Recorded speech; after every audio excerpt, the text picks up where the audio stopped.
Dorothy.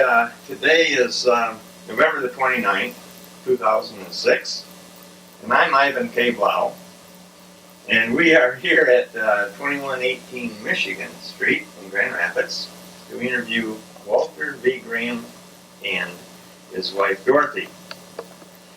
Now, Red, as most of the Lowell area friends know him, is a veteran of World War II.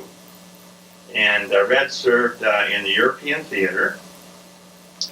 And Red, this interview actually is a part of the project of the Lowell Area Historical Museum to record the participation of Lowell area veterans and citizens who lived and worked in the Lowell area.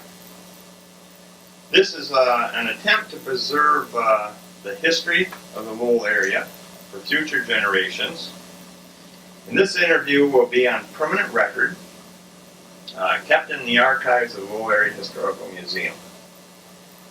Now, a copy of it will be made available from our lending library, and that is for the general public to see and also enjoy, and also for students to research different kinds of projects, things that happen in our community. Then eventually, there'll actually also be a copy sent to the Library of Congress in Washington, D.C. So today I'm very happy to have Dick Graham, Red and Dorothy's oldest son, operating camera for me today. And Dick is also a veteran of Vietnam? Vietnam, yeah. And so we appreciate your service to the country, Dick, very, very much. And it's my pleasure to have you working with me today with your mom and dad. So anytime that you hear anything or think of anything that we should get into this interview, well, you just chime right in, right from there, okay?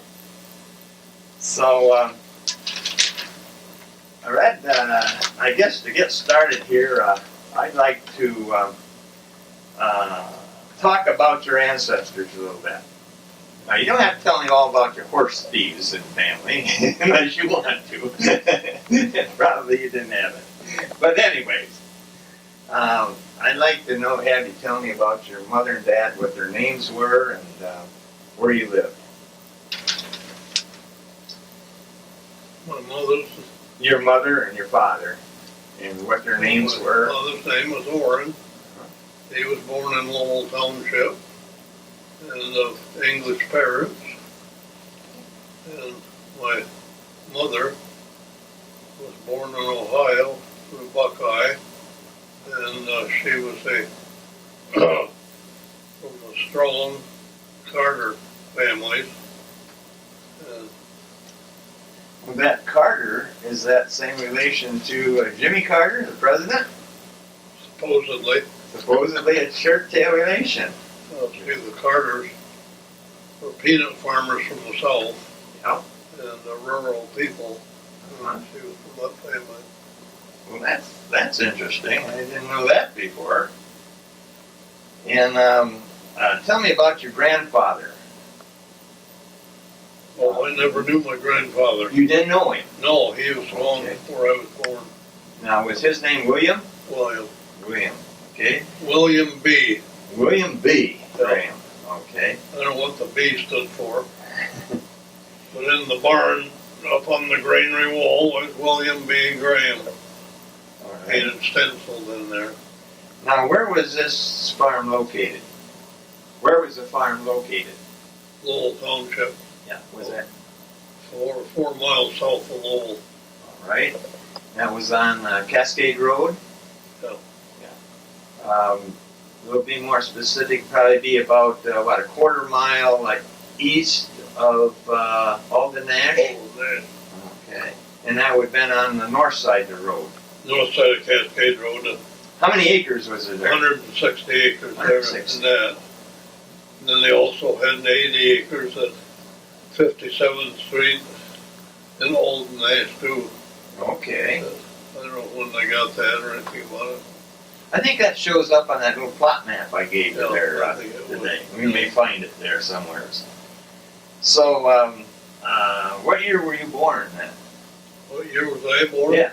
1917, 1917. Lowell Township. And so that's almost 90 years ago. What month were you born in? What's that? What month? January. Okay, so you got January. a couple months and you'll be 90, huh? Yeah, Well, that's a milestone. nice round figure. Yeah, that's pretty neat to be able to say that, you know. Your father was William, and grandfather was William. Yes, thank you, Dorothy.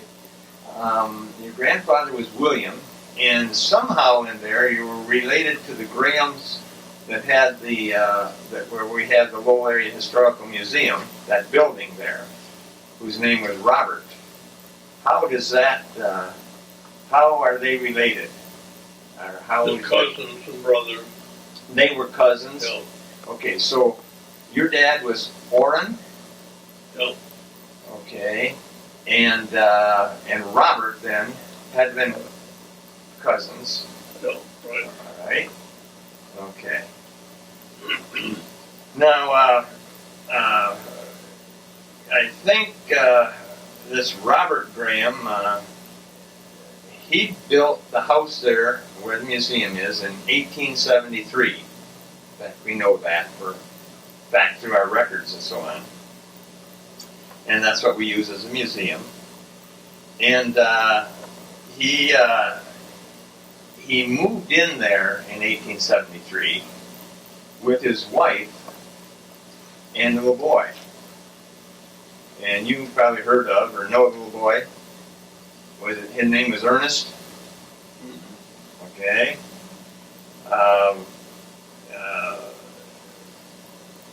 Now, Ernest went on to be an architect too, like his father. His father, we are told, was a builder and an architect. That's how he come to build that building. And Ernest, in our records, we find went on to college, got a degree in architecture, and then went on to build about 2,000 structures within all around the world. I think you told me something about that you and Dorothy took a trip to New York or somewhere and saw one of the buildings that he built. Flatiron Building, was it? Did you saw that? Okay. What was a unusual situation? Robert Graham did not have financial resources to build such a construction. People could not understand what the object was. Mm-hmm. He didn't have any money. Okay. He was typical Graham.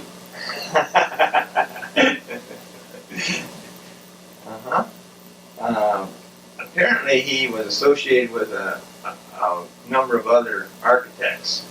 So, right, he had some connections someplace. To get finance. Right. Yeah. Now, there was. You told me about another brother that he had too. We don't have any record of that, but you heard about another brother? Right. Okay. He was a typical Graham with nothing. He was. How did he? Where did he come from, or what? Do you have any idea? I don't seem to be any particular record of it, but he floated around wherever Ernest would support him. I see. No, I don't know whether he had any children, whether he was a married man, or what. I don't know. Never heard what they. It depended on Ernest. You see, our records show that when Robert built the building, it was built, half of it one side was for him and his wife and the little boy Ernest. And the other side was for his in-laws to live, mother and father. And 3 days after they moved in, after Ernest moved in, his wife died. I don't know if you were aware of that or not, but his wife died. And so it was about 1873. So, and somewheres in our records we understand that Robert remarried. Robert remarried. And did you ever hear anything about that? Did you ever know about that? No. And I'm wondering whether this is where this other brother came from. Whether he was a stepbrother, possibly with the new wife, or whether Robert and his new wife produced another son. It's going to be interesting to kind of... Could be something there a little shady that kept more or less secret. Okay. Back in those days, boy, divorces were not common, and adoptions were not common, or anything like that, and people kept it secret. Was a lot of difference, wasn't there? Yeah. Yeah. Tried to keep those words from out of the closet. Yeah, kind of like that. All right. Now, Ernest went to Chicago by our accounts that we have when he was about 20 years old, actually, and spent the rest of his life there. And when the Expo come along in 1893, the Chicago Expo, we're told that he designed about 14 of the buildings there. You were aware of that? Did you know that? Yeah, well, I don't know whether this is right or not. But supposedly, the way that he got his start in Chicago, there was an architectural firm who was having trouble with its employees. The head man and the employees didn't agree on a certain project that they were doing, and it had been stopped because of the disagreement on it, and they got a hold of Ernest, was supposed to have been a good student. They got him, and he and the owner of this firm sided together and won out over the decisions on that, and that's how he got his start. Oh, okay, that's how he got his foot in the door. It was a I don't know how big a company or how many employees, but it was all the rest of the employees. I can't think what the name. Do you remember what the name of the man was on the company that had it? And he was against the rest of them, and Ernest went along with the old man, so he got his foot in the door. Well, he became the head operator of the firm right off. He became the head architect. Right. That's like with you could probably go into Lowell and be the head architect. I kind of doubt it. I had a predecessor there that done a lot of work there that I would have had to work with. Anyways, tell me a little bit more about the farm. About the farm? Yeah. It's a rolling, square, 160 acres, a half a mile north and south, a half a mile east and west, with a drain going down through the center of it to drain it, and every field is rolling, and there's about 2 rectangular fields on the whole farm. The rest of them were laid out according to the valleys. Oh, okay. And it was an excellent wheat farm, and it was one field with 18 acres in it, was planted to wheat for 8 straight years, and that lifted the mortgage on it. Oh, that's how you paid it off. One year right after the other. Now, was that your father, or was that was your father? That had been My father's father did that. William. Yeah. William did that. Right, Okay. And what other crops did you raise? Well, you had a rotation of oats and wheat and corn and hay, Okay. and I always rotated the crops. Yeah, that was a rotation that was Yeah. practiced all over that area. Corn, oats, wheat, and hay. Yeah. But he raised wheat, the wheat crop for 8 straight years. Wheat was our main crop. Yeah. Main crop. And a lot of people out there used to plant potatoes too. Did they have potatoes on that farm? Did you have potatoes? Potatoes, raised potatoes? Yeah, they were potato farmers too. Mhm. But that wasn't, didn't raise as many potatoes as did wheat. Okay. What about animals? What did you? What's that? What about animals? What kind of animals did you raise? Shorthorn cattle, Shorthorn. sheep, and pigs, Huh? and of course horses. You farmed with horses. Yeah. Now, tell me a little bit about. You were born in 1917, so by the time you were 10 or 11 years old, you worked on the farm, did you? Oh yeah, we were big enough and old enough. My brothers and I, we all had so many cows to milk, and I took care of the chickens. My older brother took care of the pigs, and I took care of the sheep. And John, he took care of the cattle and the horses. Oh yeah. We had 11 horses, I remember that. 11. One buggy horse. And so you had 10. One buggy horse and 10 work horses. 10 work horses. Yeah. So you could have 5 teams going if you wanted to, right. or you hooked up Yeah. more at a time. Did you hook up 3 or 4 at a time sometimes? Yeah. What were your brothers' names? Elmer was the older brother. Okay. John was the younger brother. You must have been, well, pretty much the same age then. You weren't. Yeah, we were too far about 18 months apart. apart. Okay. So you all could work at the same Yeah. time. You all could Yeah, be right. old enough to work at the same time. They have a sister also. Well, you did. You had a sister too?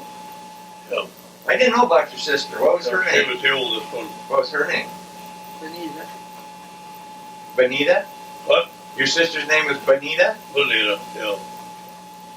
Who did she marry? Or She died when she was 17 with diabetes. She had diabetes. oh, okay. Right. So there was 4. I think she was in the 11th grade when she died. Mm. Can we stop a second? Sure. Let's fix something. Okay, tape is rolling. So your sister Benita died with diabetes. You know, in the interviews I've done, it comes out more often than not. A lot of kids died at infancy. Yeah. They were a lot of kids died at birth. During that time, Right. the guys that I'm interviewing now, and we don't think too much of that anymore today. The survival rate's pretty great now. Yeah. Well, just like with her, why she died in Ann Arbor Hospital, and if a teenager got diabetes, usually that was fatal. That was fatal. I don't remember how many years she had it. She had it several years Mhm. on insulin. They had insulin at that time, did they? Okay. Was that with a shot? Yeah. Okay. You know, the insulin, of course, maybe, did you ever know the Wheelocks down by Saranac? I heard of the name. Horses, they used to raise the serum for insulin, Now my surname. come from horses. Okay. The name is Wheelock? Wheelock cow. Well, that's an interesting thing I never heard of before. Yeah, they haven't been doing it for several years. Okay. He used to have quite a flock of horses down there that raised it from. Okay. Now, about the time you were 10, 12 years old, you were going to school too, right? Where did you go to school? Merriman Merriman Country School, Country School. or 52nd Street in Bancroft. Tell me a little about a day in country school. How did a day in country school go? Well, we usually got there at 8 o'clock in the morning, got done at 3:30 in the afternoon. Is that right? Now, Dorothy went there too, right? No, she went there. Dorothy, did you? Okay. And She lived a half a mile from it, and we lived a mile, 2 miles from it. and you walked every We day. walked every day. You know. Took your lunch. Took your dinner. Carried her lunch, you know. Little room bucket. What did the kids at your school do for recreation or for recess time? Played ball. Played ball. Played ball, and played hide and seek. Yeah. What was the game where Red Rover, let everyone come over? Do you remember that? No. Where you lined up and held hands, trying to run through? Oh. Did you ever do Yeah. that? Yeah. Yeah. I remember hearing that. The big kids could knock the little kids down? Yeah. Pom pom pull away. Yeah, pom pom pull away. Quaker in the Dell. There was another game, it was a little red fox that you run in the circle. That's right. I That don't comes remember back how to why me it too. went or how. I don't remember just how they all went either. But of course, there was always hide and seek and Annie I over the wood over the Yeah. schoolhouse Yeah. with the ball. Yeah. Knocking the windows out occasionally. Can you remember any of your teachers that you had back Yeah, then? I was thinking about it last night, and the teachers that should have been able to remember them. There was a Miss Pease, and there was Miss Porrett, there was Sarah, no. What was the Wingard, Rosalie Wingard? I don't know. What was her name? I didn't have her. And then we had a Mrs. Laughlin, and he was a teacher at Alto, and she was our teacher, the Rosalie Foster course. Mhm. Sweetheart. I guess that's about all of them. You remember Miss Pease? Not really. Don't you? She was a small gal. A couple of guys got in a fight one day, she couldn't separate them. Who were some of your friends at school? Who were What? some of your friends at school?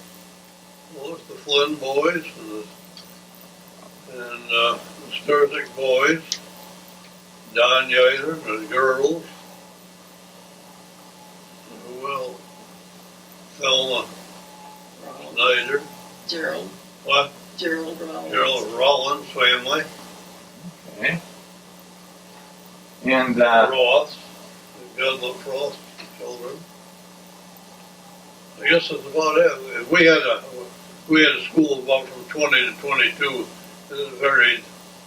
And the older kids when I was in there was Stanley Parrott, and Keith Graham, Virginia Graham, their cousins. well, you did pretty good. Gerald Bunker, Uh-huh. Marshall Yeager, the Rootsucker kids,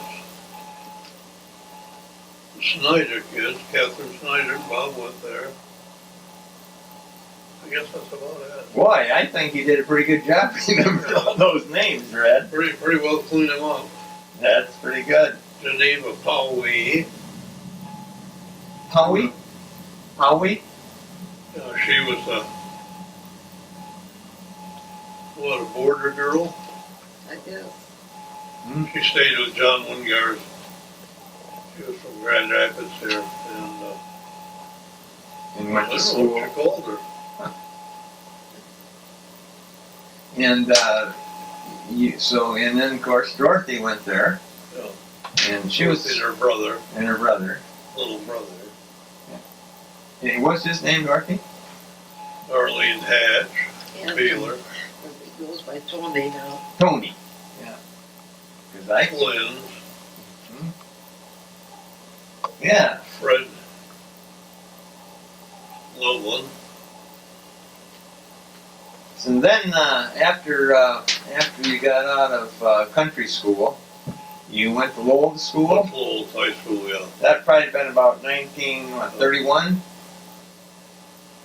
1931, I believe, to 35. And you graduated in 1935. Is that right? From Lowell High School. What's that? You graduated from about 1935 Yeah. from Lowell High School. Graduated after many years of torture.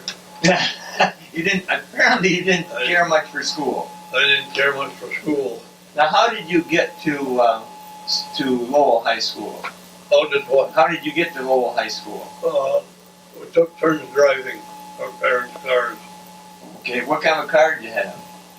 Chevy, A Chevy? 28, I think. Then we had a Plymouth, Uh-huh. last. So, But we, the neighbors and they got together, and lots of kids drive their cars. oh yeah. I don't know when the buses came in. Do you know? We didn't have any buses when we went. They had her one before I graduated, but I never went on the bus. So it's And you went to you went to Lowell High School too, Dorothy? Okay. And when did you graduate? 40. 1940? Right.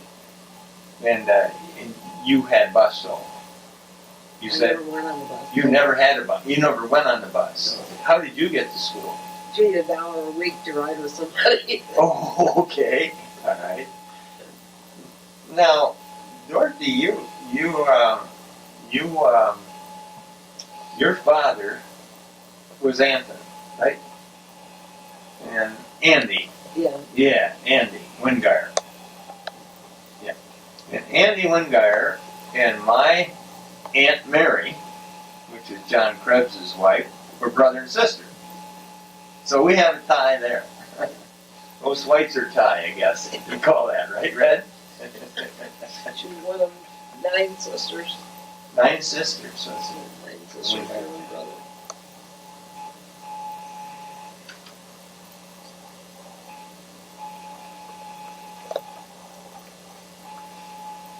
How about your social life at high school?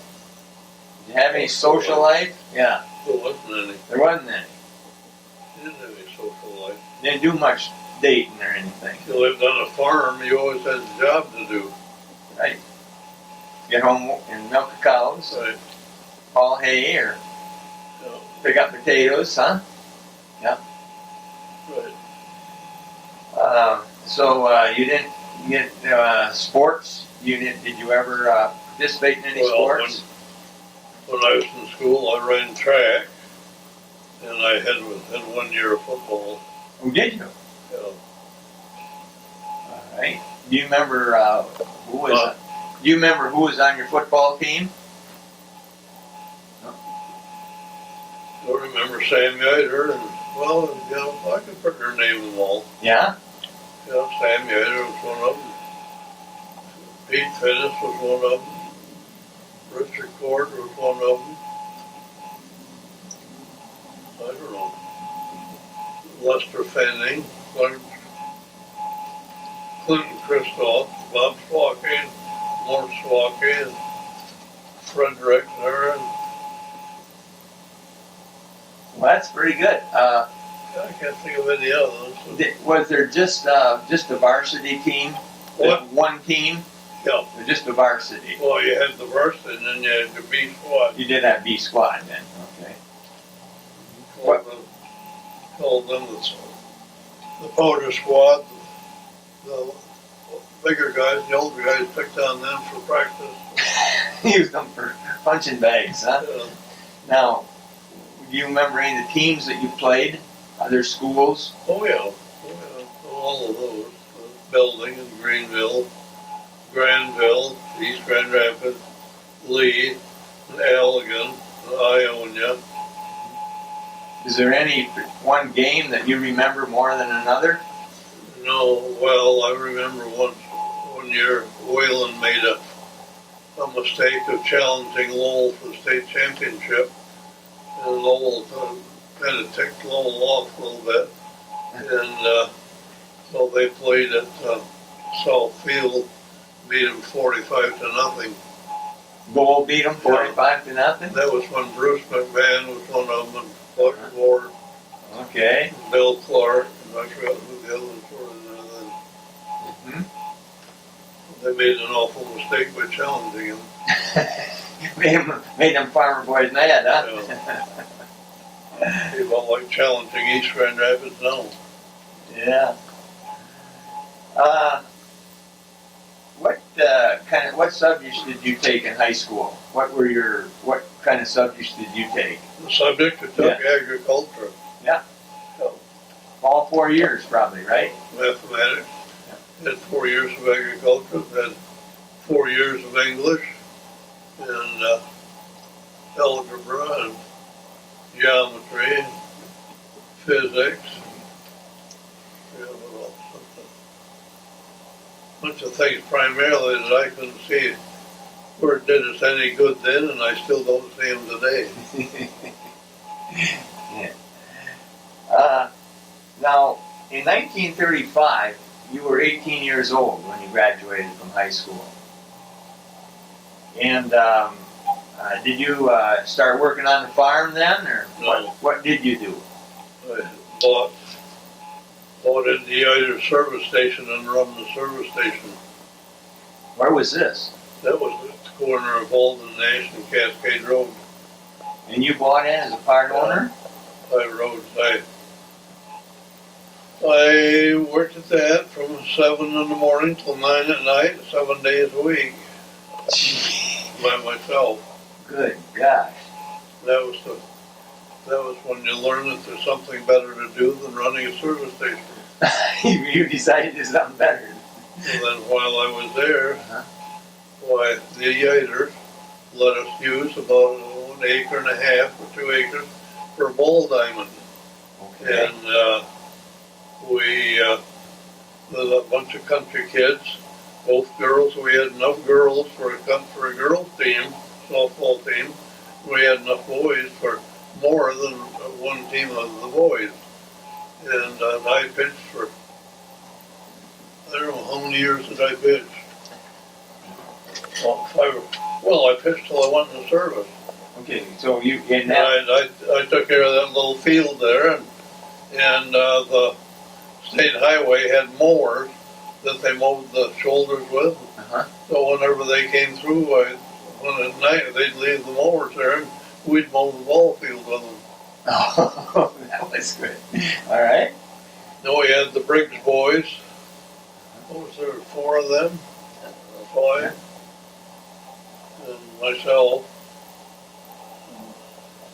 Don Yater. I forgot who else played. What'd you call the team? What? What was the name of the team? Hot Points. Hot Points. Okay. Mel Lewis. Did you know I Mel remember. Lewis? I remember Hot Points. Yeah. The name? Mel Lewis and Yep. Smith. Okay. What was Smith's name? They sponsored it. Now, was softball or baseball? Oh, this is softball. It was softball. Yeah. Okay. This is the little one. Okay. 6 inch, that what's called? Yeah, 12 inch. Yeah. Yeah.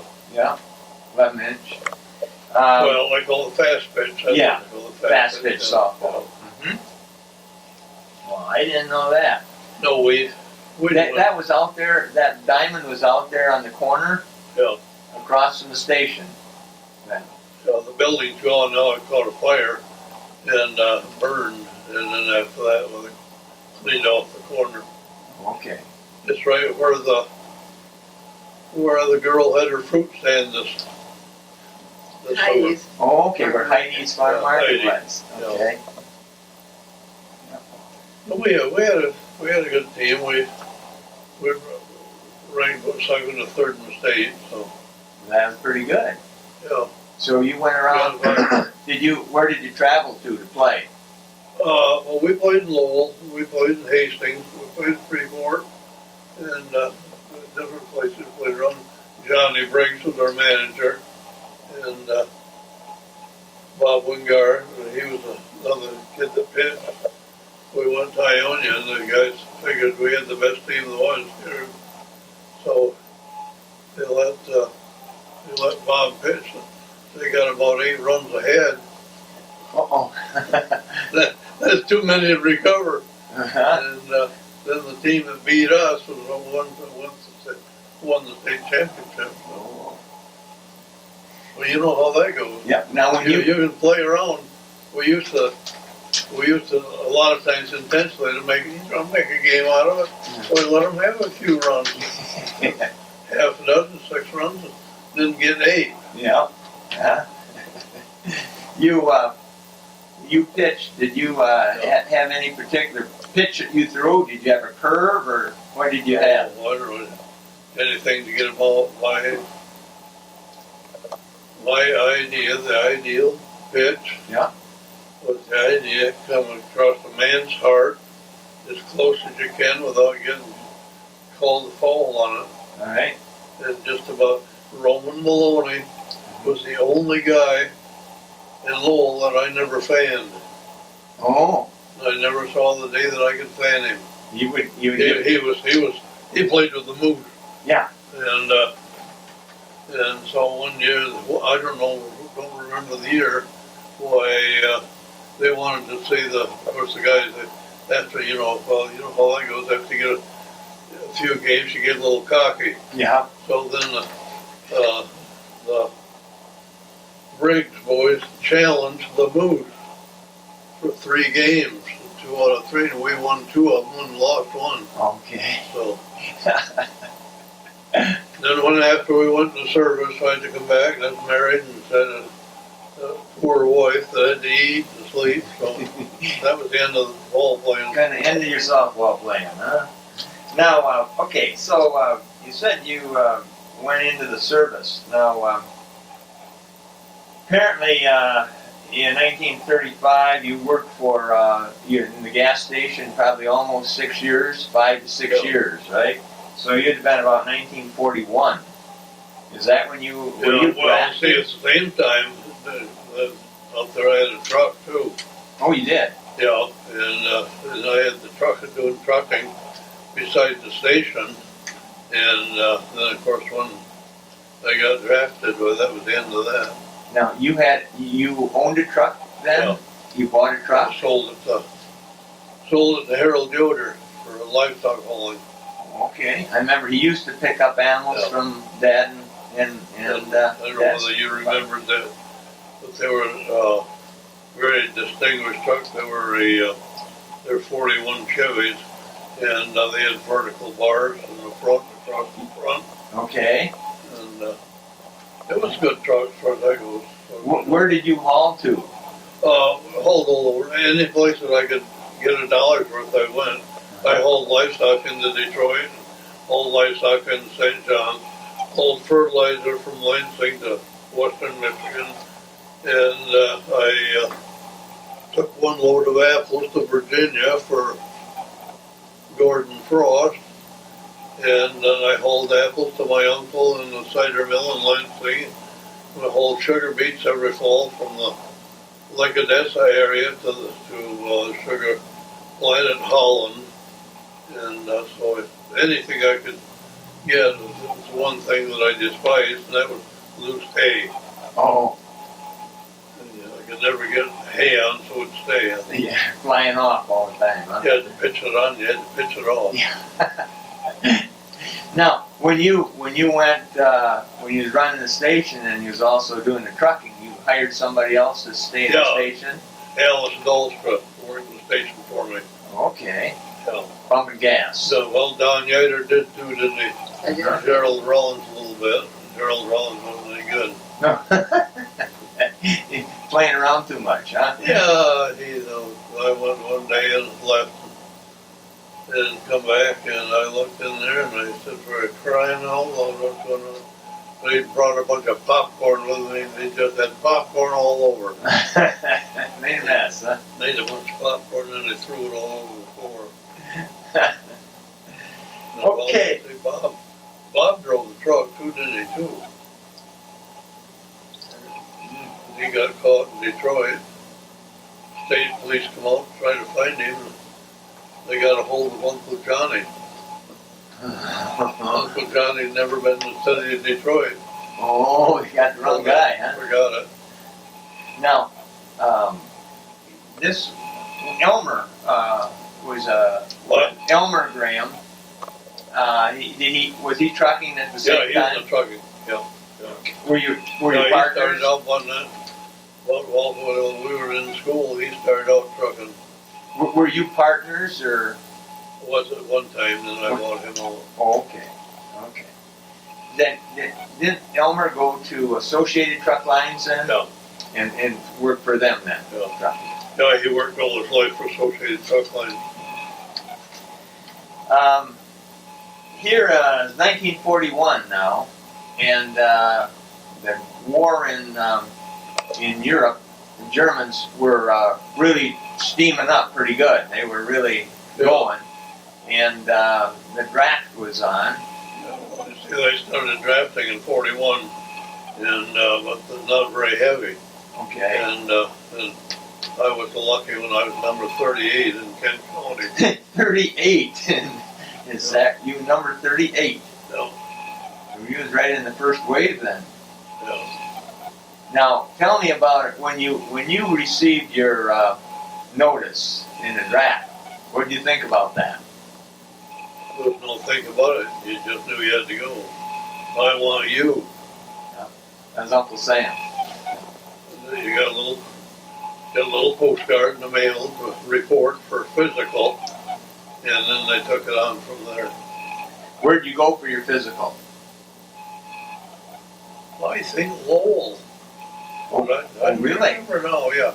Well, you went to your local doctor. Oh, is that how it was? Yeah, you went to your local doctor. Okay. And then he had to send in a report on it. Uh-huh.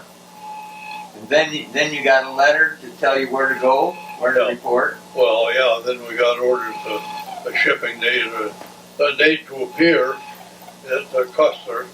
Fort Yeah. Custer. Yeah, Okay. Fort Custer, Battle Creek.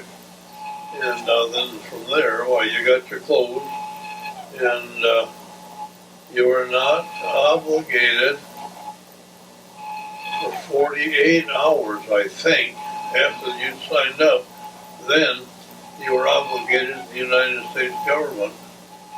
Okay. Most people didn't know that, and I didn't know it either. Oh. I thought when you signed up, you're gone. You- Yeah. You had 48 hours to get things in order. Yeah, So you went to Fort Custer, yeah. and then how long were you there? About 3 days, I guess. All right. It was Dorothy and my brother Now at this came down to see me. now at this time you were going to Dorothy. Yeah. You've been dating. She thought that was it. Yeah. Yeah, that was it. You've been Yeah, dating. we were going together then. I see. I don't know, were you serious or not? No comment. He was having fun anyway, huh? Okay. When you get drafted, then you were drafted, which wasn't too serious. You were drafted for a year. Oh, Well, then at the end of the year, you were supposed to be discharged. You're free again. But that isn't the way it worked out. that didn't way work. So you're at Fort Custer Yeah. in down Michigan here, southern Michigan, and then where were you sent? What? From Fort Custer, where did you go have your boot training? Camp Grand, no.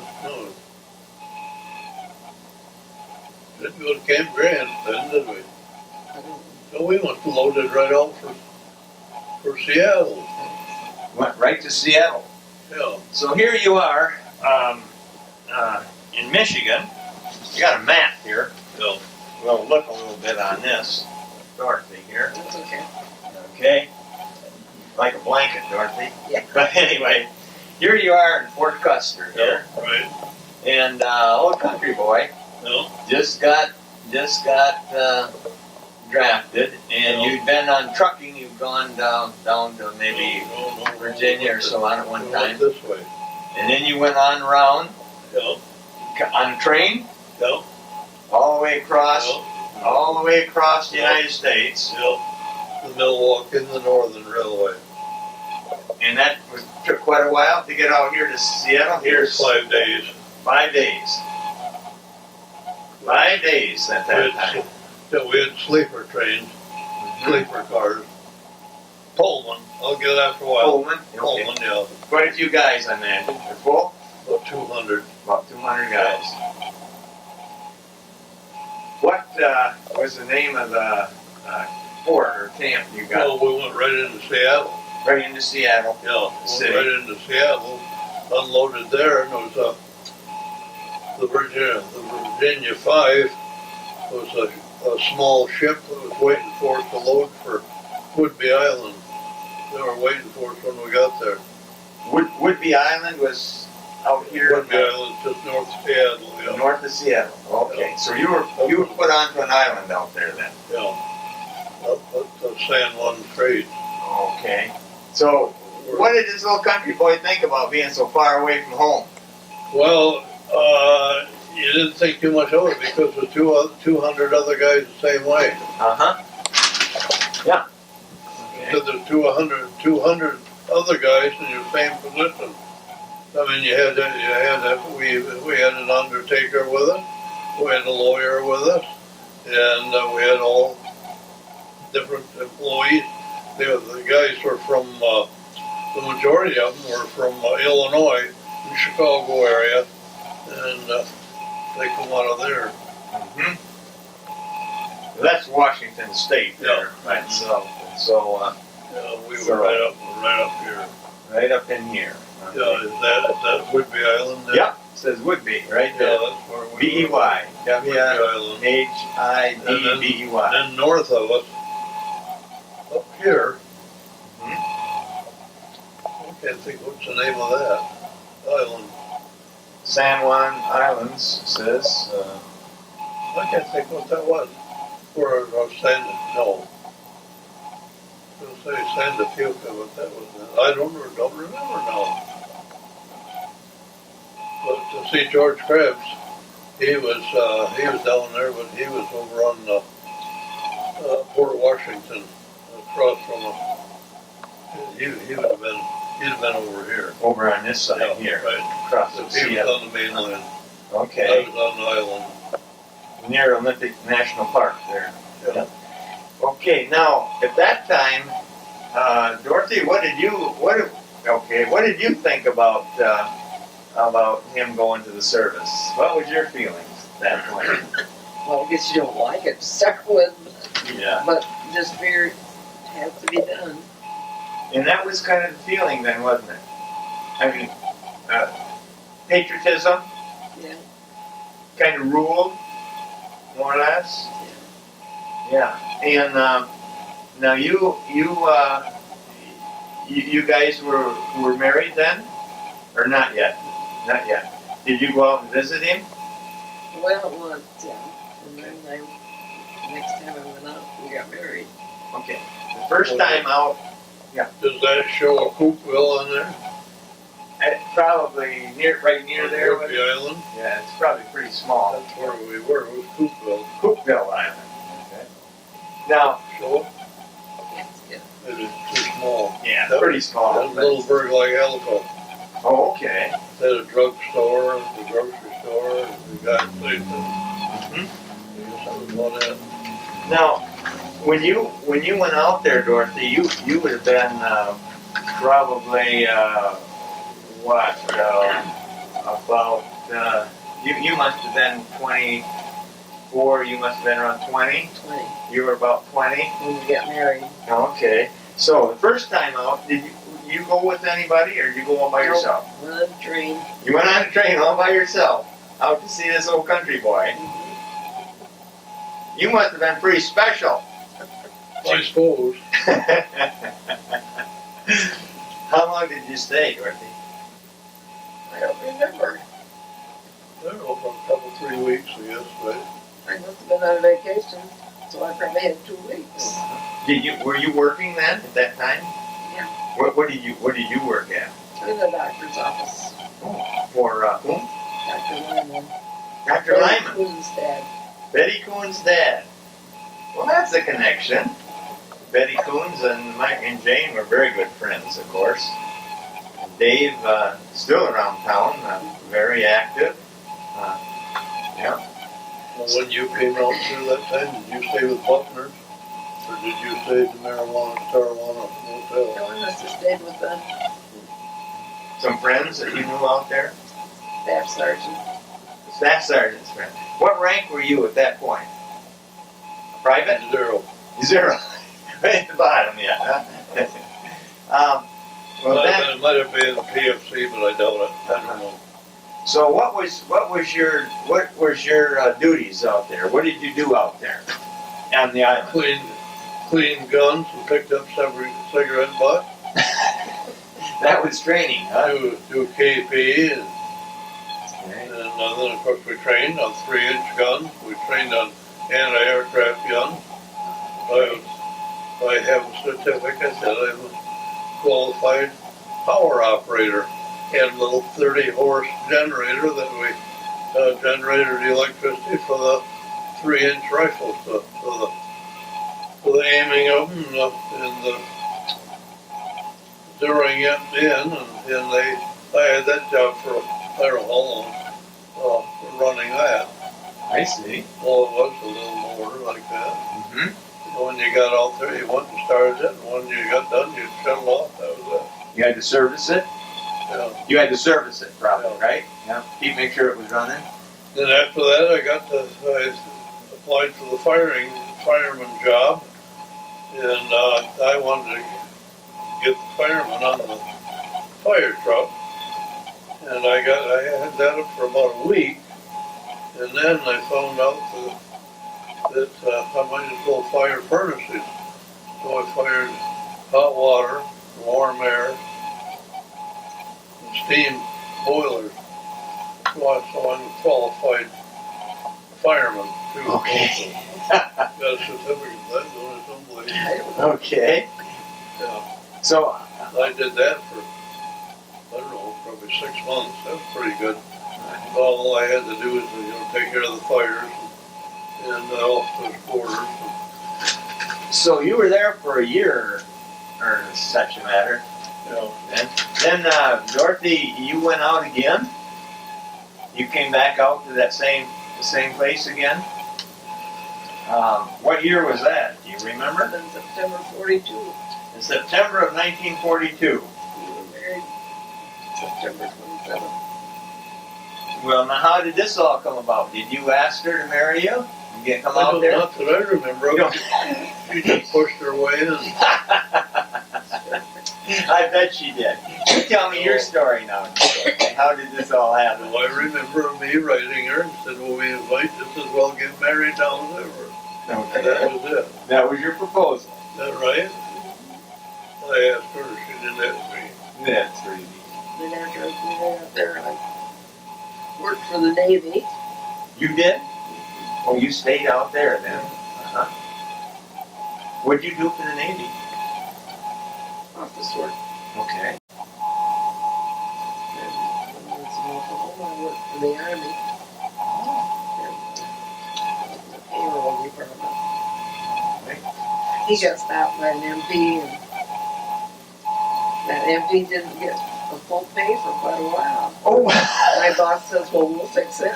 wow. So he spilled ink on his. Well, we can take a little break here. How about that? Just for a minute. You were telling me while you were out there that you had a little business going with your car. Tell me about that. Well, cars were few and far between. Yeah? And it wasn't common for a serviceman to have a car. And I was one of the few who had a car. So then the guys used to get together and, 4 or 5 of them, and rent the car and go to town. Mhm. And 10 cents a mile. That's what you charged them. Yeah, and the gasoline, what was gasoline, 10 cents a gallon, wasn't it out there? Probably. This Army, no tax on it. And, so that was a pretty good deal until the guy, wrecked it and damaged it. Oh. Then our battery commander, what was his name? Cunningham. Huh? Cunningham. What? Cunningham. No, that's the general. Oh. Can't think what his name was. He says, well, Private Graham, you better get rid of your car because you got a better car than anybody else has got. And better than any of the officers have got. Uh-oh. Well, then I sold it to an officer. Then another thing I had a little financing service that I lent money to the guys. Oh, I'm looking for something, wasn't he? lend them $4, get $5 back payday. And Okay. lend them $9, $8, payday, you get $10 back. The guy is out of money, he gets a date with a girl, he'll pay most anything you ask for. Have a few bucks. There, we had a pig farm, a turkey farm, Okay. and they come in one day and want to know if any volunteers knew anything about farming. Well, I did. Okay. So we went out and worked for him. I worked for him quite a lot, didn't I? But I don't remember what I got. Did you get $250? Then another farmer, when it come time to thrash peas, he raised peas for a cannery. Well, they couldn't get any help either, so he come in, went up to commanding officer there, wanted to know if he could borrow some men to come to help thrash peas. So I was volunteered for that, and we went out there to his farm, and probably 3 or 4 days worked for them. And but that was, relaxing. Besides, you got paid, and then we had a moose dinner at his place. It's the first time I'd ever had any moose meat, and they went up into British Columbia every fall, and they'd get him and his kids would get 1 or 2 moose, and they would get young bulls. They didn't want an old bull. Okay. They wanted meat. They didn't want trophies, they wanted good eating meat. So that's what we got. Okay, so now, and were you living on base together, or you had to live somewhere else off base and work for the Navy? All right. Okay, now apparently you got were you working on you were working on a machine gun crew or something like What's this now? You worked on a machine gun crew then? Did you Yeah, learn yeah, that there? That in Seattle? He's getting her all the time. Okay. I don't know, well, probably about first year I worked on had aircraft guns and 3-inch coastal defense guns. Then after that I went on to machine guns. Because we're in war with Japan now. Yeah. So that was a kind of a base to protect the coast of United States. Protect the harbor there. Yeah. Okay. All right. That was the mission, really, you were on at that point, right? See, we had 12-inch howitzer. I don't know whether you know what a howitzer Yeah. is or not. But we had 12-inch howitzers that backed us up, and then we had 3-inch rifles that were in the front of those. Okay. You say you went to Alaska. Were you shipped to Alaska? Was I shipped to Alaska? Yeah. Yeah, I got shipped. Yeah. You got transferred. Yeah. Okay. So I, So you went up from Washington here. Seattle. You went Seattle. You went on up here to Alaska. There. Was it We down? made a couple of 3 stops. I forgot what the names of towns are. Uh-huh. On the way up, we had a ship that they called the Cordoba, and it was an old wooden ship, and that's what we went up there with. It took us a week to get there.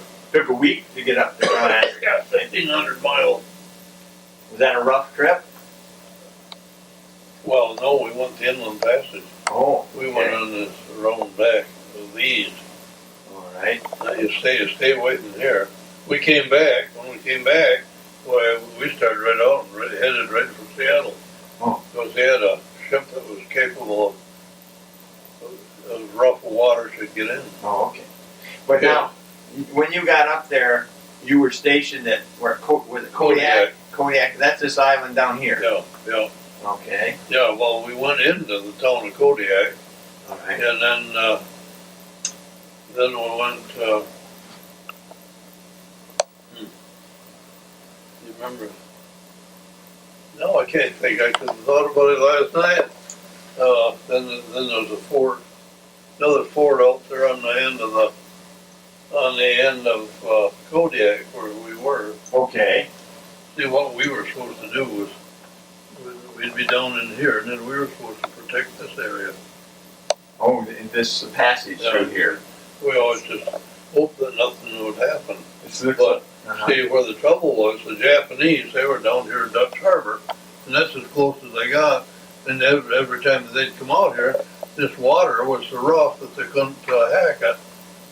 The Japanese were this close to Alaska. Oh they were within they were within gun range of Dutch Harbor. Oh. I don't think a lot of people understand or realize that. You know? Well, no, you don't unless you're No. there. No. I don't think that a lot of No. people realize that No. the Japanese were that close to, Alaska or Yeah. the gateway to, United States. So, anyways, So see, we got guys, or as you might say, a branch. You might say a few. Well, I can't think what they call them now. Just a bunch of, just a small crew of guys down there, and they had to answer to the guys up here because this was the main fort, and that was a like you might say, a substation down there. And then they would, they had to watch that all the time, and they had to make reports what was happening. But nobody come up in here at all. It was all down there. did you never saw any Japanese ships or U-boats or, No, there was or nothing. not U-boats, but submarines Nothing or ever. anything? Get a U-boat up there and get stranded in the rocks. Okay. That's where this came from. Oh, well, tell me about that. Tell me about that. That's a hair seal. That's what that. Oh. So that's a seal. A seal is a very refined piece of fur. Uh-huh. It's considered like mink. I see. And then there's this hair seal that's no good for nothing. Oh. And somebody shot this poor seal, and it was floating out there in the water, probably about that deep, and around out there. And I saw it out there, and I thought, well, maybe I could get that and skin him out. Well, the next day I went back down there, and it was in closer to shore, and so I got a hold of it and dragged it in up on shore, and left it there, and nobody touched it. So then I took a jackknife and skinned it out. And I don't know whether I got this right or not, but I was thinking that it was copper sulfate that I tanned this with. So you take it and you dry your hide, Mm-hmm. and because it'll be the size of a dog, and you dry it, and you take it and you get it dry, and then you rub it, and then you get it all soft and fluffy again, and then to set the hair, so the hair won't come out. I think it was copper sulfate, Okay. but I'm not sure. And so then I took it, and I was going to send it home, and I had nothing better to do. There's nothing better to do nights. Yeah. So then I got it tanned down, and then everybody wanted a little pouch for cigarette pouch. Oh, okay. And they wanted it as a souvenir. So this was the main part of the body of the little feller, and then where the legs were and stuff like that. By the other piece, we made pouches for the guys for their cigarettes. So you can see in there. You get I inside didn't know there, what it Dick. was supposed to be Or for. covered with velvet inside and Velvet. dark blue velvet.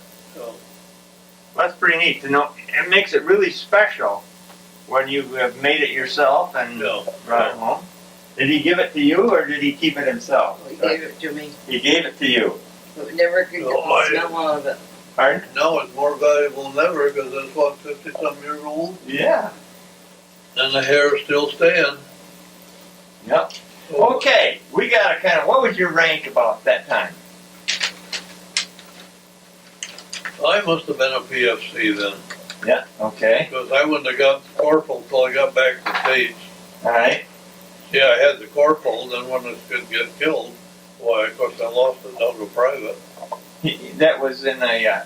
How did that happen? Did you tell me that? That was when, this one was, well, you had your machine guns in a saddle, and it's about that, maybe about that high off the ground, Yeah. and he got in the front of it and had a end of the barrel. He was on the barrel end, another guy was on the chamber end, and when they picked it up, they let it roll. There's a sight. Oh. There's two triggers on a 50 caliber one on the side, and the main trigger is in the back. That's where you're, well, back where you're facing, and if you're facing, and then the one on the side, that's an auxiliary in case this one don't work or something. Okay. That's how he got it. So he got in front of the. He should have known better to get in front of a gun barrel, you know. Yeah, well, Anytime, whether loaded or not, but a gun, Yeah. absolute was harmless. yeah, that's the That's trigger. what's inside of it. Yeah. That's with all the time I was in there, you know, for 5 years, Yeah. and it was the only accident with a gun that I saw. Of all the guns and armor that was around. Yeah. Many different guys with all the drinking and everything, but I never saw anybody have any trouble with a loaded gun. It isn't guns that. It's the people that use them. Yeah. The people that do it. Yeah. Not the fault of the gun, No. it's the people that are around it. Okay. Now you were affiliated with what was your company or what was that you were? Where do you mean? Well, were you with 45th? Well, I was 14th Coast Artillery up there. Oh, 14th Coast Artillery. 14th Coast Artillery, Okay. yeah. Okay, that's what I needed to know. Yeah, and then of course when they come back, we converted to field artillery, that is 75th. Okay, then you came back to United States, or to Come the back to main Fort line, Lewis. Fort Lewis, in where was Yeah. that? In Washington. Okay. Yeah. And then where did you Just go? just south of Seattle, always That was about 1944. had to been. Uh-huh. They were waiting over in Europe for us to get over there to finish the war. Over there. So then they sent you. Sometime in there you went to Oklahoma. Well, went from on the way back, on the way to Italy, retrained at Oklahoma. Okay. How did they retrain you? What did they do for retraining? What kind of What difference? do you do when you retrain? What was the difference? Well, not a lot of difference. All the same thing. You get up in the morning about 5:30, 5:45. Go and you eat breakfast, and then you take your manuals and you study your manuals. And take classes on artillery and weather situations. We were all supposed to be able to read weather, Mm-hmm. and so you know what to expect. And then of course you had to learn to walk, to train, walking and hiking and care and with different weapons that you're going to be using. And All right. So then that was in Oklahoma. that was in Oklahoma. You know, And, you got, what was them little things we had there? Things in the Chiggers. Huh? Chiggers. what? Chiggers. Chiggers, yeah. Jiggers. Chiggers. Jiggers. Yeah. Oh, they get in your skin? Like a bugger worm, yeah. Oh, my dad's been telling me about them from down in Florida. When he was down there, he found them down there. Yeah. Yeah. Now, so you shipped out of Oklahoma We went to Yeah. Newport News from Oklahoma. to Newport News. That's on the coast of the United States, the East Coast. Okay. And what kind of a ship did you take to go The to? WP Green, a brand new luxury ship that was set up for troop movement. Okay.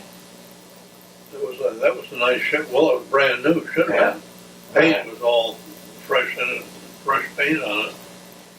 That I mean, it wasn't especially fast as far as I know. About how long did it take you to get over to Italy? About a week, About a week. yeah, Okay. You come across the Atlantic Ocean, yeah. and And then through Gibraltar, through the right here's Gibraltar here, yeah, Straits of Gibraltar, into the Mediterranean Sea. yeah. Okay, and you came up along the Now, coast somewhere. someplace here, After you got past Spain. I think we stopped along here someplace. This is Africa, isn't it? Yeah. Mm-hmm. Yeah, we stopped in Africa someplace for refueling. Okay. And where or what the town was, of course, I don't know it. We went in the dark and come out in the dark. Yep. There's Algiers right here. So That could have been Algiers. Yeah. I don't know. good possibility. I know some other guys that were in here that I've talked to. They ended up in Algiers Yeah, right. for a while. And then of course from there, of course, we came on over to Naples. Did you run into any ships or U-boats No, or have no. any Nothing. nothing? One problem? night, 2 o'clock in the morning, with somebody had zeroed in on something undescribed vessel, but they didn't know what it was. So No description of it, and they didn't. And I didn't know whether it was a seagull riding a log or whether it okay. was of course, what you were looking for were submarines. So then you ended up right here on the end of Italy at Naples, right? Oh, right. Okay. And we outfitted again there with, either they shipped our guns and our trucks and stuff over there on another ship. And so they were already waiting when we got there for us. Oh. And Okay. ammunition. And, So you debarked there, and I got a little bigger map here of Italy here. What's that? I'll get rid of this one here. So maybe that'll bring back some memories there too. I don't know. But there's Naples again. And did you immediately after you got off the ship? Did you deploy out to a certain area, or what was your assignment?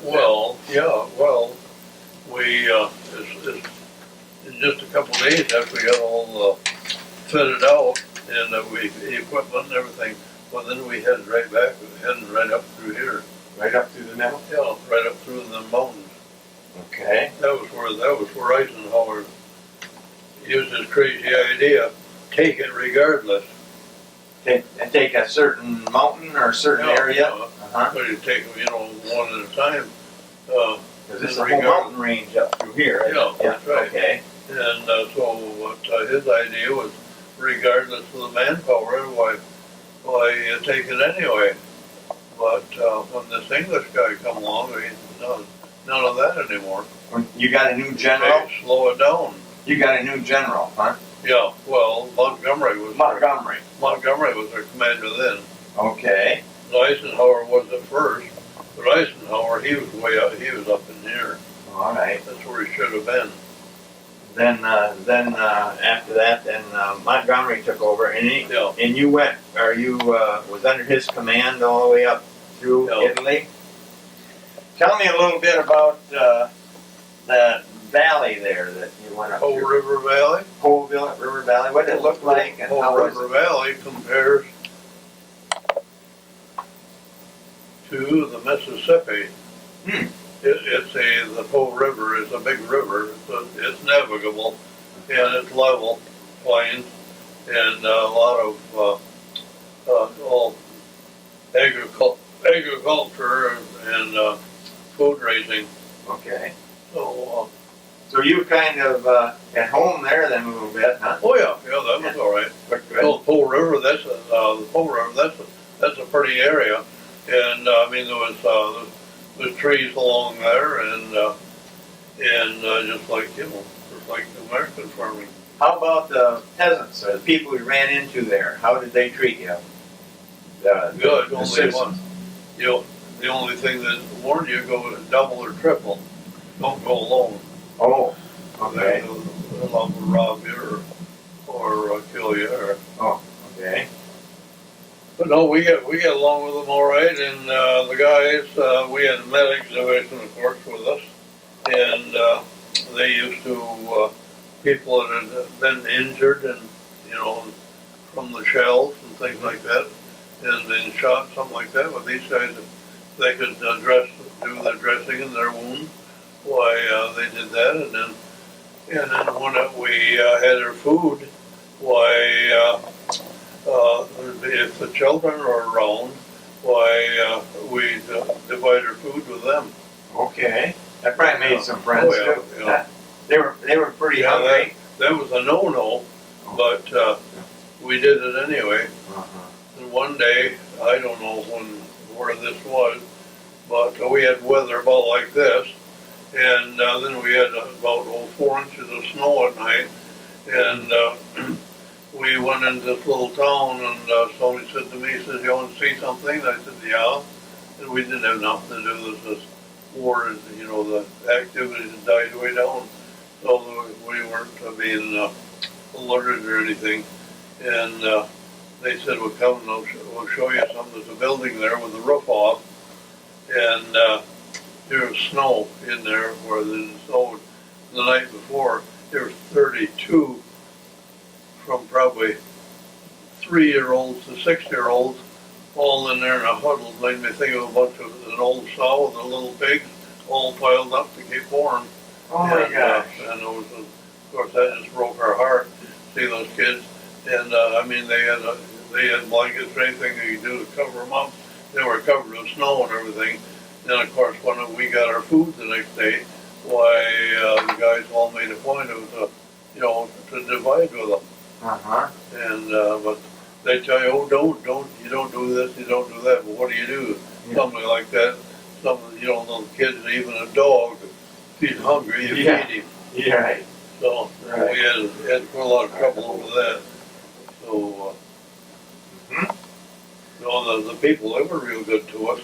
The only trouble of it was there wasn't a lot of us that could speak Italian, Yeah. and but there was a lot of this area. There was a resort area, and they had these villas Yeah. and the fences around, iron gates and stuff like that. But the people, they were always good to us. No, we stayed in the villas a few times, and they were, nothing.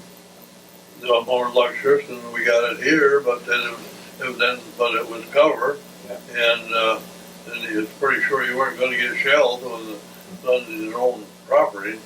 Now, how did you have any contact with German? Any contact with German? Yeah. Yeah, which I couldn't believe it. One night, of course, I was with us guys where we were expendable, and with the machine gunners. And one night we was coming into town, and it's the four corner, and the Germans were coming in like this and like this. The Americans were coming in like this and coming this way. We were meeting on the corner. Corner. Yeah, and you didn't wave to them or nothing, but you didn't bother them, they didn't bother you. And then come to find out when the guys get up, towards morning, and things had kind of quieted down, why the guys, the American guys and the Germans were in the bars together. Is that right? That's right. That's how much the war had de-escalated. No, I had a chance to blow a guy's head off. Yeah.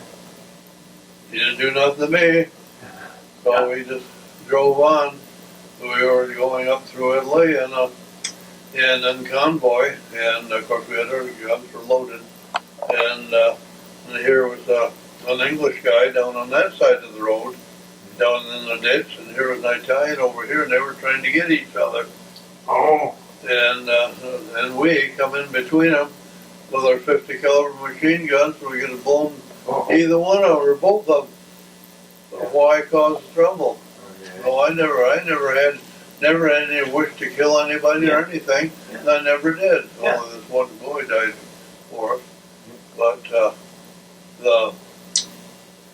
we had one job that I didn't like to do it, but I price rate, somebody, you might have an uprising, but we had 10,000 of Rommel's troops, and they're prisoners, and 4 of us guys, the 50 caliber machine guns, were in charge to keep them bottled up, and then they, 10,000. yeah, we had 10,000 of them. That's a lot of people. And you let them play soccer. They play soccer in the daytime for exercise. And nice looking guys. About, there was no 6-footers, about 5'10", 5'11", something like that.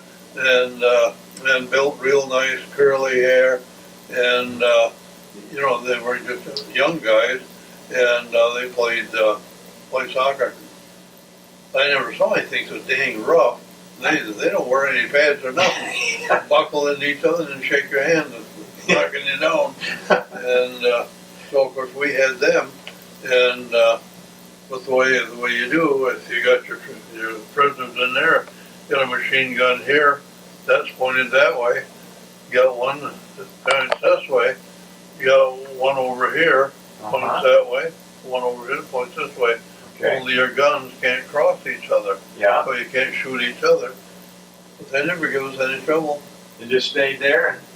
They stayed right in there, and all them guys. And then once a day they brought sea rations for them, and each guy got 1 box. Okay. And we didn't bother them. They didn't bother us. Red, tell me about. Did you as you got up through here? Was there any airstrikes or anything on you people? Was there any? You see any planes come over? Nobody could get to us because of these mountains. Okay. And Okay. we had Piper Cubs for scouting for us all the time, so we knew what was going on. And then the British, they were ahead of us with what they call a 10-pounder. A 10-pounder is a small gun, and it's about 4 inch, and they're an infantry gun, Okay. and that's for short range. And so they were ahead of us, and then we come in behind them. So nobody was anywhere near where they could reach us. And then as far as aircraft, there's no aircraft activity at all down there at all. Then as you got up, yeah, you can't. You said something about the Germans. Had they dug in to these mountains? I've heard that before. Yeah, but they were all gone. They were gone though. Oh yeah, they'd escaped. Oh, okay. They took off. But they had a lot of these mountains. That was just full of dugouts. Yeah. Yeah, Tunnels. that's when it's rough. It's but man, you know, if you're in a dugout and the guy's coming up a hill, before it, all you got to do is pick it off because you can't see them or anything. You don't know where the shooting's coming from or nothing. Mm-hmm.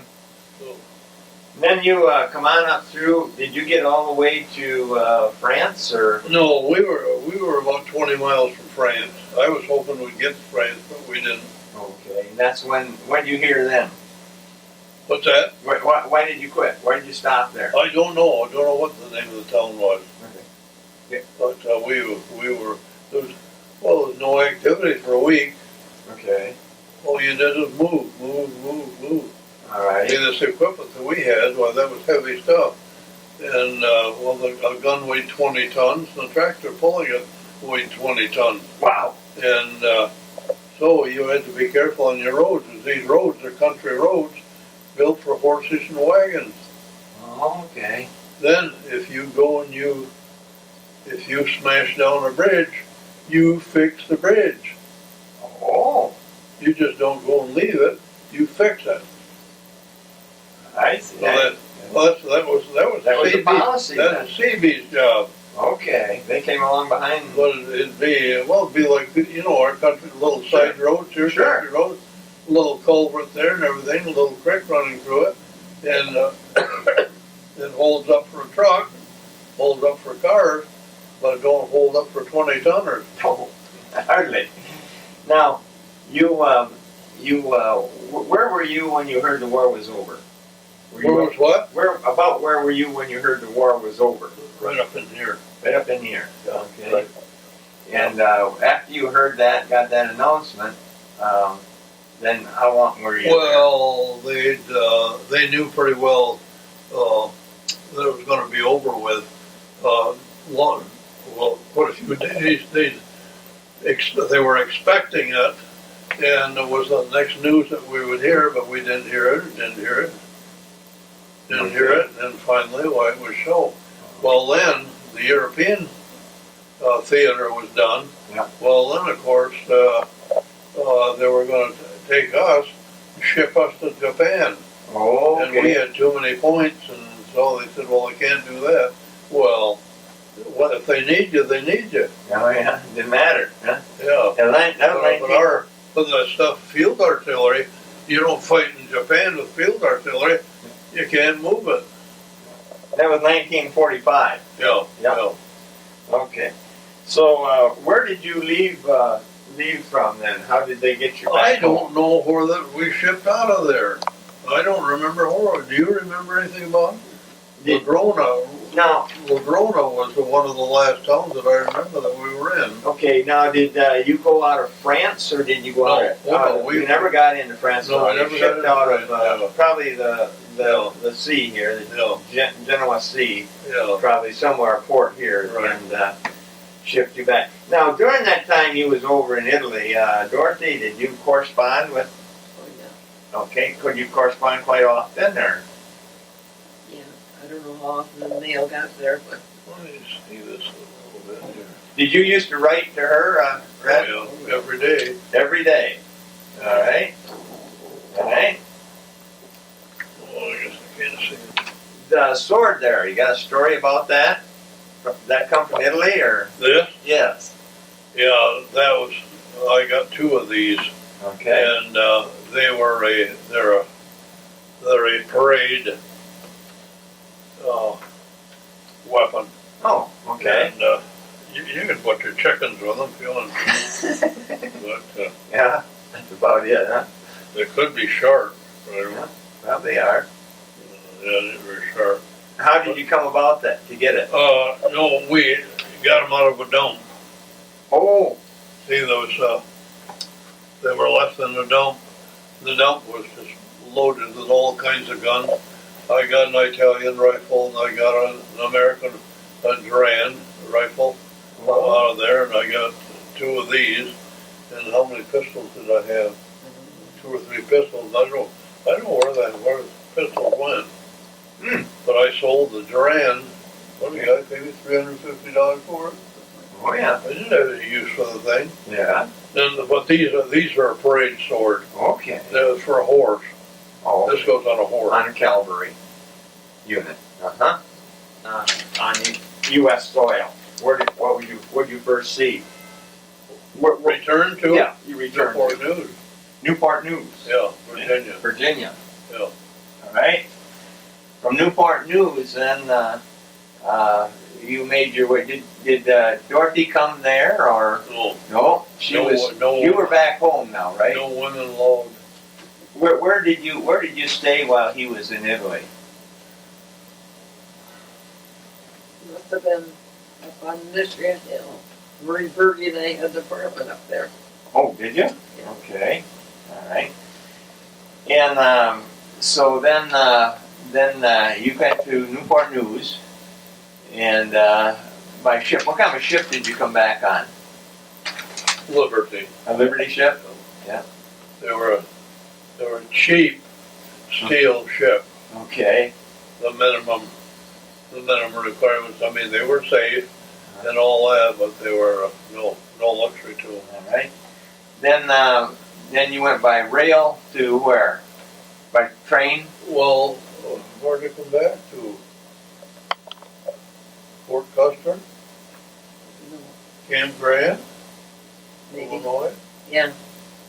Camp Grant, Illinois, huh? Yeah, that's out south of southwest Chicago. All right. Yeah. That's where you were discharged? Yeah, no. No? I got discharged, Camp Carson, Colorado. Oh. Okay. That's what we couldn't figure out. How come? Right. Yeah. Have to come back to Michigan. They shipped us out there and discharged us out at Camp Carson. Oh. Well, that's the Army, huh? Yeah, that's the Army's way. The right way in the Army's way. Where did you first meet him then, after you come home, Dorothy? I went, didn't they come to Camp Grant? Huh? Didn't they come to Grant? Yeah, you came to Cape Grant. Then they went to Colorado, Oh, or, yeah. you know. You followed him down there, right? Then what? Did you drive home? Did you get a car, or how did you get home? Must have a Chevy,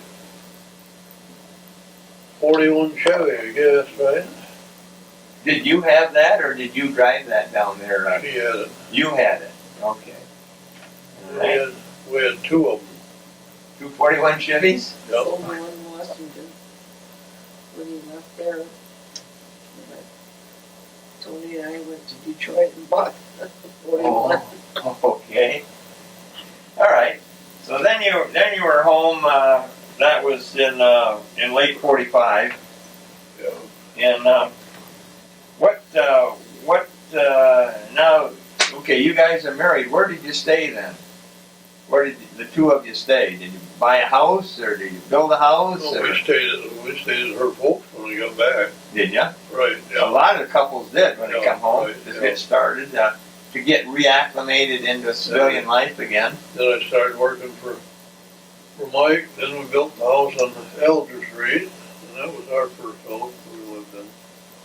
You built the house then on Elger Street? Okay. Who'd you work for? Mike who? Who'd you work for?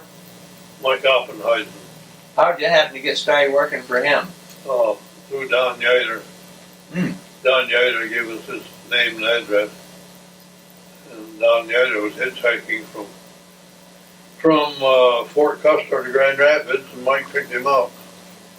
And Mike asked him if he knew of anybody that was looking for a job. So he said, well, he thought maybe I might be. Okay. So then you started, and then shortly after that, you built a house on Elder Street. Well, 8 months after that. 8 months. I worked for him for 8 months. All right.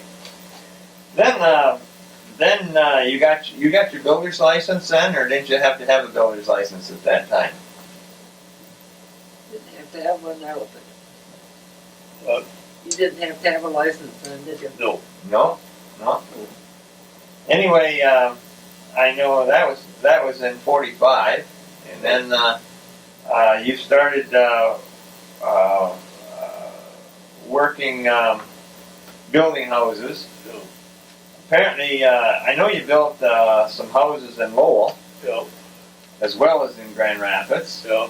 I always gave Ross credit for letting us build a brick house when we didn't know a thing. We didn't know a brick from a cinder, and let us build. Had confidence enough in us to build a brick house, and to think that they could do that and trust us, and everything went all right. Kind of worried a little about it, but they dug the basement. And they staked out the basement. They didn't square it.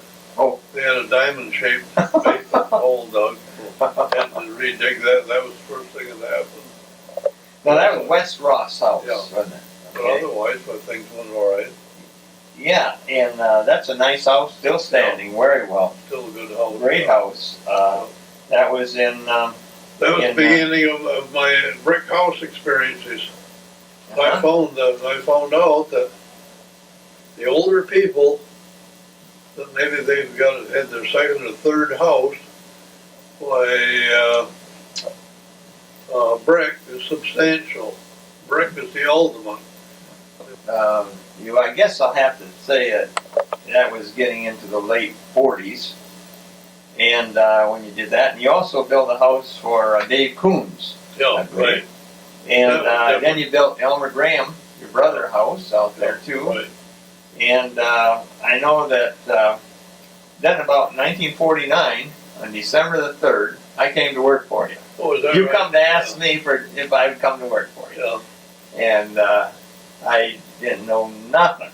I didn't know we did in the hammer to hold. Yeah. But out at the farm, if I could work for you a couple weeks, and I said, yeah, Well, you know, I never thought that I would want to be a carpenter yeah. or do anything like that. But it was always kind of fascinating.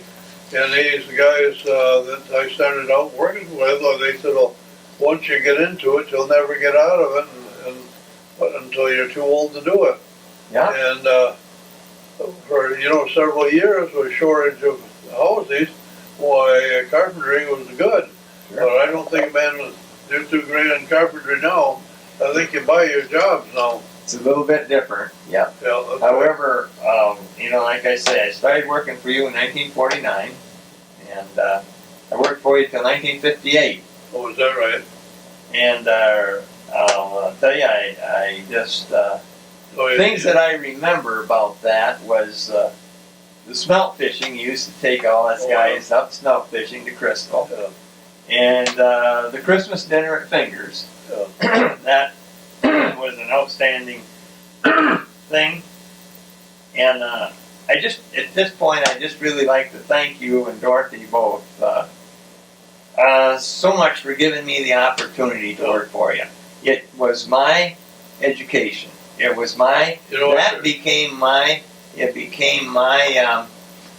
college. you know what your father told me? No, He says, well, maybe your carpentry work is good, but he said there's always something better than whatever you're at. Always look at something better. always look at something. Yeah, that's what he told me. Never forget that. Did he? I thought at the same time, well, how truth that is. Yeah. Because whatever occupation you're in, it can go bad. Keep an Yeah, open just like mind. I think to a couple of things about that time. What was happening to you guys? Well, you were raising a family too. Yeah. So Dorothy, you tell me about the family you began to raise there. Well, we raised altogether 3 families. Okay. The 2 boys, and then Dick and Jim, and then, what, 13 years later, Tom. Come along. Okay. And then in, what did we get the kids? The grandkids.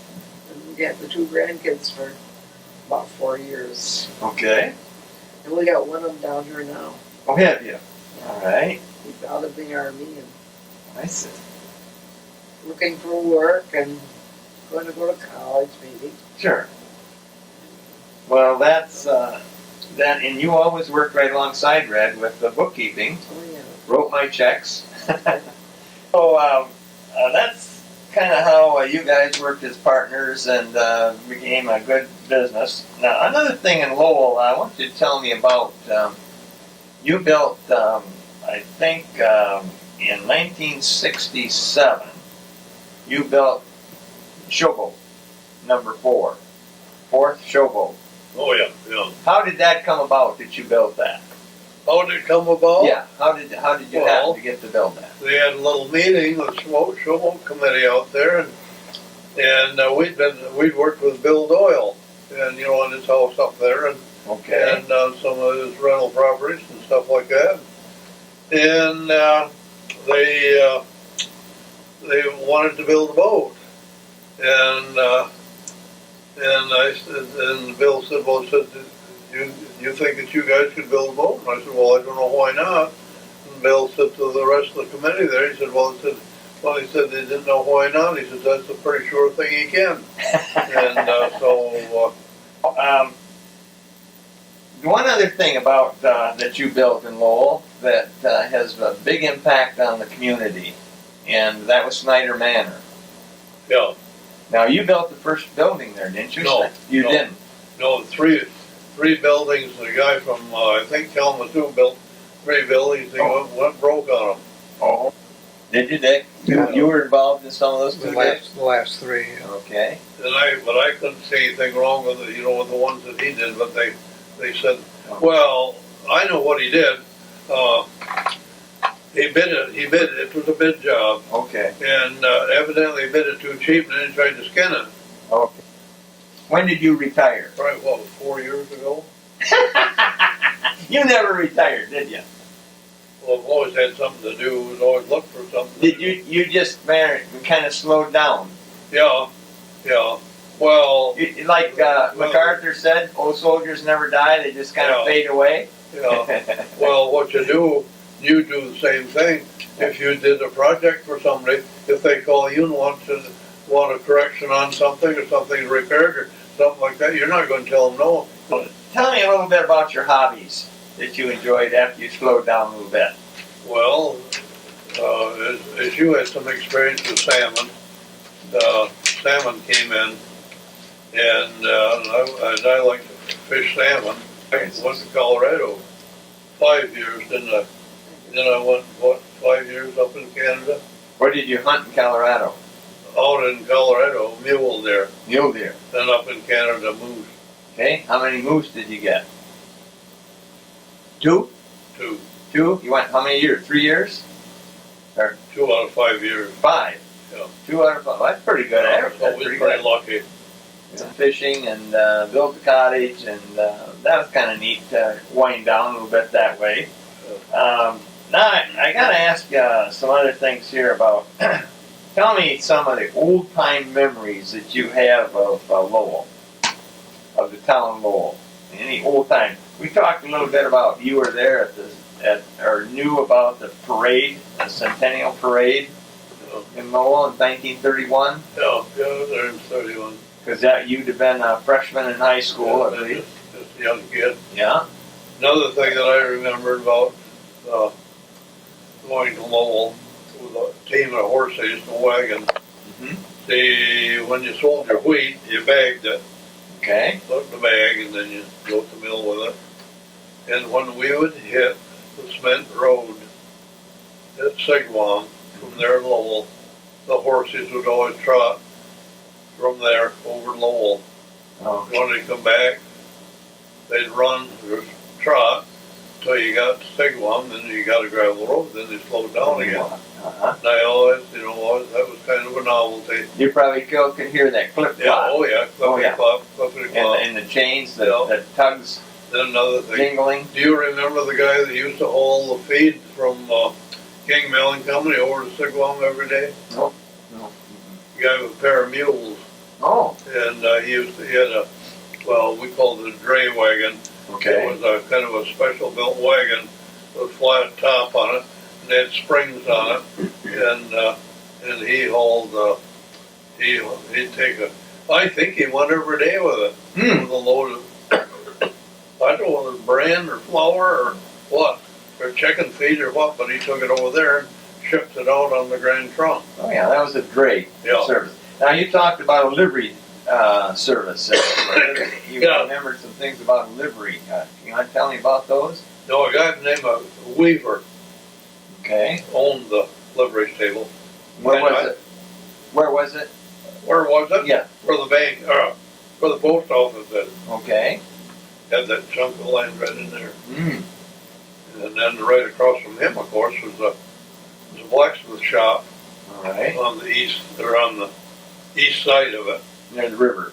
Yeah. And I don't remember, well, yeah, I think I know who was it at the blacksmith shop, but I don't remember, no. Now, Bob Lee and Dick White had it for a while. okay. You remember them No. when No. they had it? Now the livery, they sold horses and stuff there. Stored them. Stored them. Oh. When you went to town, you didn't leave your horse out on the street. Oh, You okay. went and put him in there. I Or if see. you're going to be, say you're going to be going to Grand Rapids on the railroad or someplace on the railroad, you leave it 2 or 3 days. Like a parking at the airport, huh? Yeah, that's right. Yeah, place Okay. to take care of your horse. All right. And then they boarded race horses.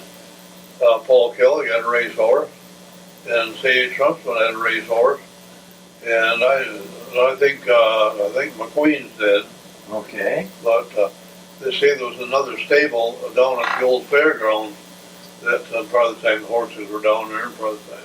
Now the fairground had a racetrack. Yeah. Did you ever go to a race there? Horse race? Oh yeah, when I was a kid, used to go there, folks. Did you? My grandfather, he was quite a racehorse man. That was William No, this was Strong, my mother's Strong. Okay. dad. And my dad said that they were down there and watching they started them right out at the northeast corner of the track All right. over there.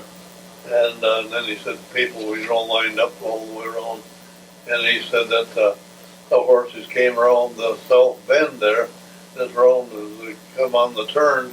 Why, my grandfather said, they give you $5 on certain horse, and nobody took him up on it. And as far as horses, the horse come up there and just faded. Oh. He said he felt like drilling a hole. Airplane factory. Tell me where that was. What's that? You told me about an airplane factory in Lowell at one Well, time. all I know of it was a sheet metal building. Mm-hmm. It looked like an elevator, which maybe that's what it was built for. Okay. And you can never see in it or anything, no windows on it or anything. And all I know is that they said that's the airplane factory when I was a little kid. Yeah, as a Of course, little kid. that was really a novelty then, those days, an airplane. Sure. And you see, in 1931, Yeah. now you were probably 16, 15, 14 in there somewhere, and there was a parade, and it had an airplane in the parade. It's in the documentation of It was a that. helicopter thing too, though. And there was a helicopter too? It was a combination. Oh, Engineered. okay.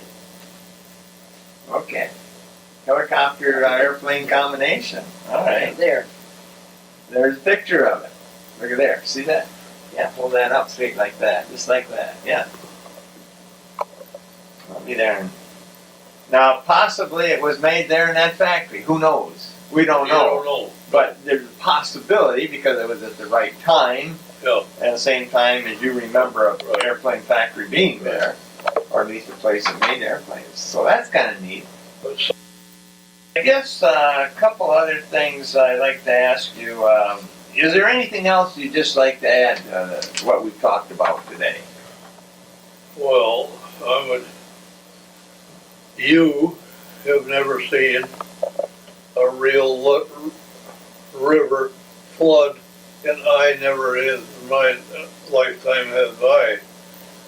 But sometime back down there, they had a flood at Snyder Manor. Uh-huh. Why, that was the big argument about the flood line. Okay. Did they? I don't know whether you ever heard anything about it or not. Yeah. But there's a maple tree down on the southeast part of that property that did have a mark on it. It had a spike in it where the flood line is. A 100-year flood line down there, and that building that's along the creek, we've got that floor just above that. Okay. Well, he's higher than that. Yeah, Okay. and We have a lot to be thankful for, don't we? well, that's what you better be. And that's just Well- like the guys went from the building association, was headed for Lansing with the guys, 4 or 5 of us in a car. Mhm. And the guy said, "Did you guys ever think to appreciate what this is?" Says, "We're going to Lansing on 2 gallons of gas." Yeah. And I said, "Yeah." I said, "You never think of that. You think you're coming back." too." That's something that we didn't touch on. Now, you were a president of the Grand Rapids Home Builders, right? Yeah. In 1 year or number of years? The or- year Couple- Tommy was born, or who was born? Yeah, okay. What 1960? I don't know. Is there anything that happened during that year that specifically that you No, it's you still- enjoyed? Yeah. But that was a service again to your community that you Well, did for the still builders. the same old grind. Yeah. So you don't, just like your house that they build today is no better than what we got. You think it is? Well, keeps the rain off, Yeah. but it's You 100. stay warm, It's 100 and some it's years old. dry, Yeah. you're not worried it's gonna cave in. It might cave in, but. Just has a few more Yeah, conveniences yeah. than it did originally. Well, that's another thing, just like with housing, why, housing hasn't changed enough to say so since we started. Okay. Well, Red, I'll tell you, if we're going to kind of wind this up now, we could take probably 2 hours, You know. 3, 4, 5 more hours, a week. Yeah, we And might we, even, we would still think of other things to talk might about. even But get into your love life. it's your love. This is your interview. But anyway, Red, on behalf of the Lowell Area Historical Museum, I'd like to thank you and Dorothy both so much for taking the time today to talk to me. And you know, I want to also thank you personally and for us at the museum for the service that you gave to our country, the time you did, Because, Red, it's because of the sacrifices that people like you made, and Dorothy made them too, with you being gone. It's people like you that made it possible for the rest of us to have our own businesses and to raise our families Right. under a blanket of freedom. Well, there's one trouble with people. Instead of making some effort and improving their conditions, they're improving their surroundings with a little extra energy and effort. They could improve their way of life. They could. They could. But people are too contented the way they are. The following oral military history project is a series of documentaries in association with the Lowell area men and women who proudly served and sacrificed part of their lives to preserve the opportunities for all of us to build our businesses and raise our families under a blanket of freedom. For reservations and more information, contact the Lowell Area Historical Museum at 616-897-7688.